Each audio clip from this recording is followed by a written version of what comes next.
Cold Iron Studios was founded in 2015 by a team of industry veterans, and Aliens Fireteam Elite marks their first official release as a studio, and an ambitious one to that. To say that Aliens Colonial Marines soured the industry's perspective of the Alien franchise is a bit of an understatement.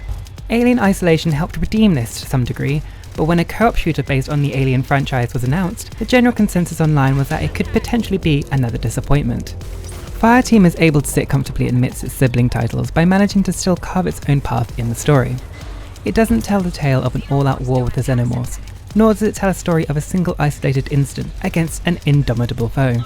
In Aliens Fireteam Elite, the Xenomorphs have already won. The Colonial Marines are now on damage control, trying to reach out to ravaged settlements, all in the hopes of extracting just one survivor. And that's where you come in. Players can choose from one of 4 classes: Gunner, Demolitions, Technician, and Doc. You can also unlock a Recon class upon completing all campaigns. We took a great liking to the Technician class especially, who got access to a very powerful revolver and had abilities designed around area denial and defensive capabilities. All classes come with 2 activated abilities, a passive ability, and perks that can be unlocked and attached to them as they level up, the latter of which is one of the most interesting methods of doing a perk system that we've seen. You have access to a small board to play with, akin to what you may find in Resident Evil's inventory system. To take a perk, you need to place it on your board and have the necessary space to do so. Some perks can be universal, but a majority are tied to each class and are unlocked by leveling them up. Leveling up a class also unlocks more space on the perk board, allowing you extra room to play perk Jenga with. It's an innovative system that works surprisingly well and is a nice way to add progression to the game in a way that feels refreshing. Outside your classes and perks, you can also customize your weapon loadout that you can bring with you. You unlock more weapons as you level up your account, and you can find various attachments and consumables by playing through levels and finding hidden caches, or getting them as rewards upon completing the level. Consumables range from a temporary buff of incendiary ammo to a sentry turret that shocks Xenomorphs that get too close. These can all be found in missions, and those that aren't used will be added to the inventory that you can access on a ship before leaving for future endeavours. Weapons have 3 attachment slots, usually related to the barrel, the magazine, and the sights, and each upgrade offers various bonuses to how they handle. There's no grinding for powerful add-ons here, but rather each add-on is a great side grade that grants varying buffs to match your playstyle.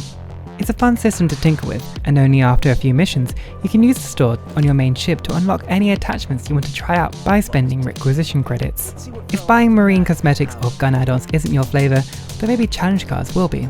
Challenge cards can be obtained with Rep Script, earned exclusively through leveling up or completing missions, and offer you cards that act as modifiers for the level, usually to your detriment. They can disable certain weapons, remove medkits, or make you take significantly more damage. The plus side is that challenge cards come with a reward of a substantial experience modifier upon completing a level, but failing the level will make you lose the card and probably a bit of your ego in the process.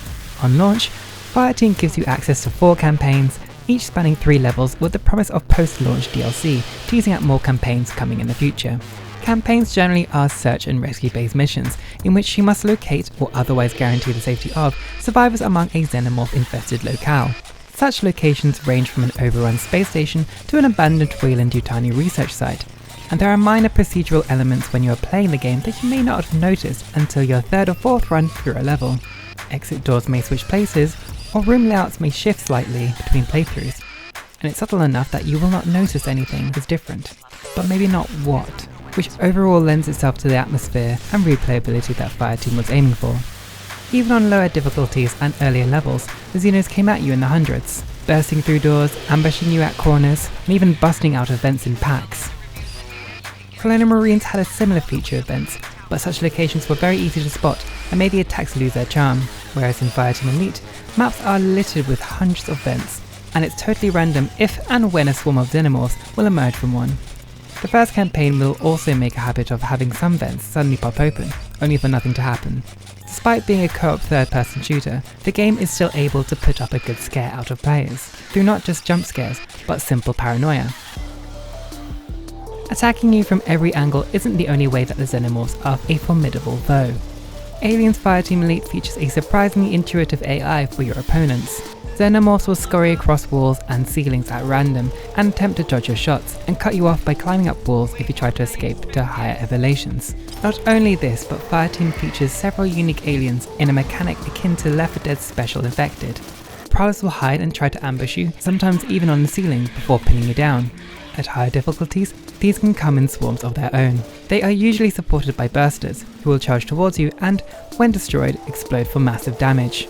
Warriors and drones are your more tankier enemies. They can take a beating and can dish it out on you just as hard. Drones will employ hit and run tactics during firefights, where they barge through waves of xenomorphs, harass your team, and then quickly make their escape. The most impressive and a clear show of the xenomorph AI is the Spitter. Spitters will sit a good distance away, usually targeting deployables such as turrets just out of their reach. When not spitting acid at you or your belongings, they will actively seek cover, only emerging to take a quick shot before sinking back down. Attempting to rush one will only result in it backing off as a reaction. The simple intelligence of the Spitter AI is to actively try to preserve its own life while making yours a living hell, which means just one arriving at a firefight can quickly turn the tides against you. The Xenomorph AI is a huge favour for the game, forcing players to think tactically about how they approach situations and making the Xenomorphs feel like a real threat. Later campaigns will pit the player against Synths that will fire at you and your team from afar as opposed to the Xenomorph charging towards you. We were initially worried when we came across this section, as the combat against humanoid targets in Colonial Marines was a major part of what turned myself and others off the game. Thankfully, Aliens Fireteam Elite handles this aspect of the combat very well. Fireteam features a cover system that greatly complements its style of gameplay, and much like the Xenomorphs, the Synth AI is actually smart, and it makes playing against them feel rewarding. It also helps that the gameplay itself is very enjoyable, with an incredibly satisfying hit marker and sound cue occurring whenever you land a kill. Explosive barrels scattered through levels allow tactical control of choke points, and a cover vaulting system allows easy traversal of spaces. Vaulting can be an issue when it isn't always clear what can actually be vaulted, and several times we would go down because we had attempted to vault something and instead just ran into a dead end. But when it does work, it makes for a mobile and engaging style of gameplay that will often have you trying to mentally map escape points and routes in each room should your plan mess up. General level design is a mixed bag that varies from each campaign, as each one takes a distinct feel and setting. Campaign 1 is a mostly uninspired trod through a space station of winding rooms and tight corridors. They are occasionally split up by the rare occurrence of a wide open space that exposes the heart of a station, giving players an area that I wish we saw more of. While that narrow design may do well for offering dynamic gameplay and tense standoffs, it does not do well with being memorable or accommodating for a third-person camera view. Many fights are difficult to partake in as your vision is blocked by your own cranium as you try to fight off a xenomorph that you physically can't see through your model. Most corridor fights end up with two players firing and one awkwardly waiting for the other to sneak up behind or for their teammate to die, as a lack of crouch means that firing down corridors as a team isn't going to happen unless you fancy the idea of an interstellar court-martial. Campaign 2 picks this up, offering more lush visuals amid wider spaces that feel like they were designed with the third-person perspective in mind. Although Campaign 2 also featured what was quite frankly the absolute worst choice of music composition we think we've ever heard in a video game. You're fighting for your life as xenomorphs descend on you at all angles, yet the music sounds like I'm about to watch Wile E. Coyote get absolutely wrecked. Music aside, it does all feel ultimately like an Alien game no matter what. It's just a shame that the Alien games have a habit of filling the screen with grey drab. We did experience a handful of bugs, although apart from the one time where our editor was unable to shoot or take any actions until he was incapacitated, these bugs were all minor audio or visual glitches. While they could be very irritating at times, they weren't game-breaking. Load times were reliable, and we never experienced any FPS drops, crashes, or technical failures during gameplay. Aliens Fireteam Elite is a surprise, but a welcome one. There's little individuality with the characters, an unusual decision for a cult-based horde shooter, but one that ultimately pays off. The franchise has a habit of trying too hard to integrate their story into their games, and has often been their downfall as opposed to when they fully sink their efforts into gameplay. There's something undeniably satisfying about blasting the everlasting out of some xenomorphs, while still keeping them a dangerous threat that we saw them back in 1979. That has gone unappreciated for some time now. But Cold Iron Studios seem to have the formula down pretty damn good, with only a small handful of kinks to iron out.